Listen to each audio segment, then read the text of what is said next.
when I grow up, I want to be an annoying, sleazy salesperson. I can promise you this is not something that crossed my mind when I was asking myself what I wanted to be when I grow up. Back in 2012, when I was struggling to figure out what I wanted to do with my life, an opportunity presented itself to me. I applied for a 3-month reception role at a real estate firm, but instead they offered me a full-time sales role. I was 22 with no sales experience whatsoever. It felt like a really hard decision at the time. So I decided to seek the advice of the people in my life. Makes sense, right? This made me more confused. Half the people in my life said, "Nina, you're going to do great. You're such a people person. They're going to love you." And the other half of the people in my life said, "You're going to hate it. It's a dog-eat-dog world, and you're going to get eaten alive." I knew I was a young, insecure Asian with no experience. But I also knew that I wasn't passionate about what I was studying. So I decided to defer university and give real estate a go. Very quickly did I realize why most people don't like sales. Every single day I was faced with the decision of either honouring my own values or being a manipulative person. I felt like giving up so many times. I felt like a failure. I wasn't making sales. I kept asking myself, why isn't this working? What do I need to sacrifice to make this work? What am I not willing to sacrifice? With the support of my mentor, I decided to keep going. But I made myself a promise. I was not going to give up who I was in the pursuit of making more money. Funnily enough, the moment that I stopped comparing myself to other people and I focused on the service that I could provide, I started making commissions! Yay! By the following quarter, I became the 4th highest salesperson in the company and the youngest female top earner by the age of 23. One of the things I haven't shared is I actually had 4 gaps in my teeth and a lisp from having new braces put in. So imagine, with all of my insecurities, trying to sell $500,000 properties with gaps in your teeth big enough to fit your pinky finger right here for everyone to see. If I could sell houses, any of you can. One of the things that I really believe helped me stand out, other than the fact that I had gaps in my teeth, was the fact that I was just honest. I didn't lie. I didn't try and manipulate someone just to make a quick sale. I genuinely cared about these people. I remember thinking to myself, I don't actually think people would hate salespeople if salespeople just remembered to care.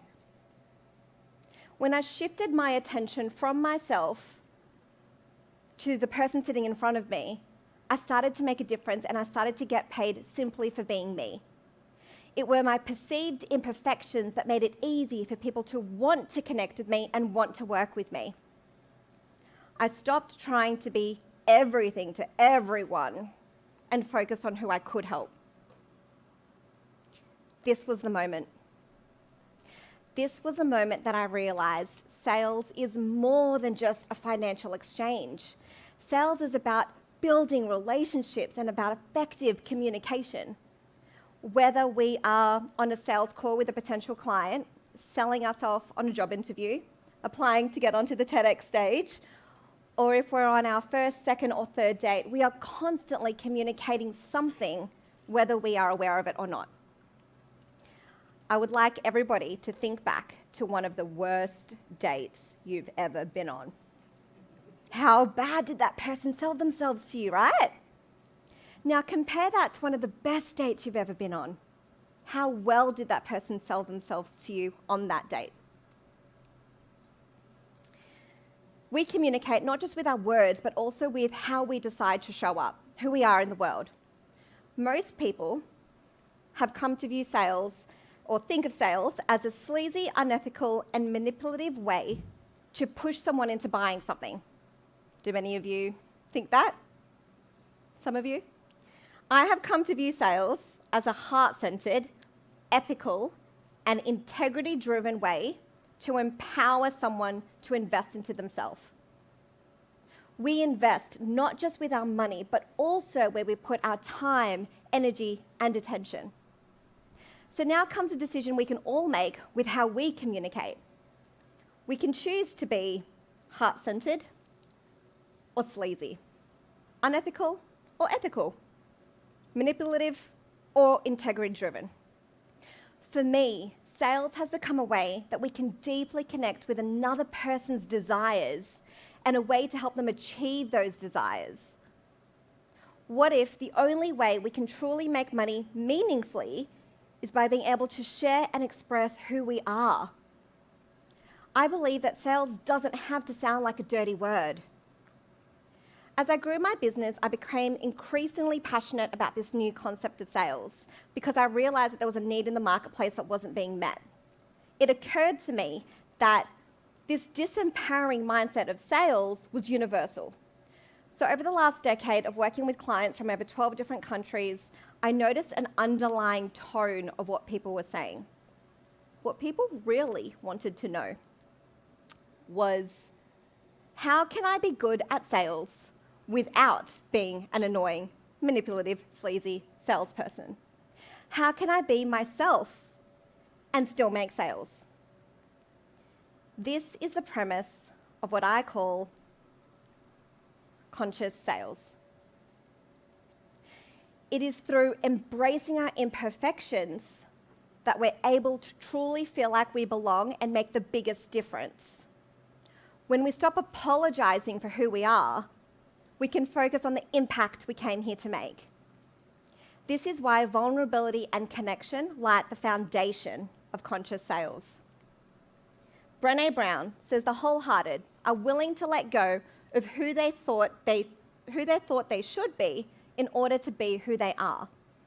We must be willing to admit who we are not, to accept who we are, to embrace our strengths. We must learn to stop judging our imperfections. From here, we can then give ourselves permission to be vulnerable, which then lead to connection and conscious sales and effective communication. So to implement conscious sales, we also need to believe. We need to believe that we are worthy of what we desire and believe that what we have to offer is truly valuable. So how do we do this? There are 5 key areas that we must shift within ourselves. Our identity, 1, our mindset, our beliefs, our behaviour, and the way in which we communicate. Identity. Tony Robbins says the strongest force in the human personality is the need to stay consistent in how we define ourselves. If we pride ourselves in being an honest and caring person, but we also believe we need to be a liar to be good in sales, we are never going to be good in sales because our identity will keep us consistent with who we believe we are. As my commitment to my vision grew, so did my commitment to building wealth. The problem was, time and time again, feelings of guilt would surface around making more money. It occurred to me that guilt is also a learned behaviour. We can choose not to identify with it. We get to choose who we want to be. We can choose to feel deserving of love, success, and fulfillment. Who we decide to be is up to us and us alone. Mindset. The problem is not sales. It's how we think about sales. If we want to have a more empowering mindset around sales, we must shift our perspective of sales. So we must shift our attention from fear to opportunity, perfectionism to impact, and impossibility to opportunity. Too many of us naively try and sell something for the first time, making it about us. We think, how should I be? Are they going to like me? What are they going to think? Instead of, who is this person? What do they need? How can I help them? We beat imposter syndrome when we shift our attention from ourselves to how we can serve. When we shift our attention to how we can help people, we are gifted with the opportunity of being able to help more people. Beliefs. Whether you think you can or you think you can't, you are right. Henry Ford. Whether you believe you can or you can't, you are also right. Many of us forget that we can choose what we want to believe in. If you want to believe sales is sleazy, you are right. If you want to believe sales is soulful, you are also right. If you want, you can choose to believe that sales is just another way to share our heart with the world. Behaviour. People may doubt what you say, but they will always believe what you do. Lewis Cass. Nothing changes if we do not take any action. One simple example is follow-up. Most people, in fact, do not follow up with their leads. When we don't follow up with someone, we're pretty much telling them that we don't care enough about that relationship to work at that relationship. It's like going on a date that you thought was a good date and not getting a message or a call back. Ladies, I know I see some nods. Most sales, in fact, do not happen on the first interaction. But too many of us expect that to happen too easily in the first interaction. A Harvard Business Review has shown the difference in firms that contact potential customers within a certain time frame. Companies that follow up a query within 1 hour are nearly 7 times more likely to qualify a lead and 60 times more likely than companies that took longer than 24 hours. We can follow up without being annoying and pushy. Again, we must let go of our insecurities to be of service to the mission. Another Harvard Business Review has shown that even salespeople spend less than a third of their time interacting with customers. This presents a massive opportunity to provide more value in the marketplace. And finally, we have communication. We are interested in others when they are interested in us. Dale Carnegie. Rather than going into a relationship asking, what can I get? Instead, ask yourself, what can I give? Seek to understand before giving advice or trying to sell anything. Too many of us forget to connect with another person without expecting anything in return. First, let's just remember to care. Maya Angelou said, people will forget what you said, people will forget what you did, but people will never forget how you made them feel. So when we are connecting with people, how are we making them feel? Are we making it about us? Or are we making it about them? Collectively, we have forgotten it is people who buy from us. People with feelings. People that also struggle with their own fears, their own insecurities.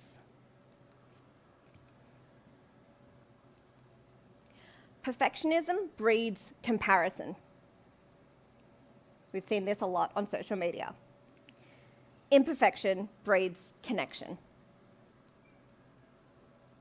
I believe that we can live in a more loving, abundant, and generous world. I believe that we can make money meaningfully by being able to share and express who we are. I believe that we can get paid more than we ever could trying to be like everybody else, just by being ourselves. I believe this is the world we already live in, and we already have the keys to unlock it through conscious sales, through shifting our identity, our mindset, our beliefs, our behaviour, and the way in which we communicate. So I will leave you with this. Imagine if the key to making our own ripple of change in the world is just by being who we are. Would you be willing to embrace your imperfections?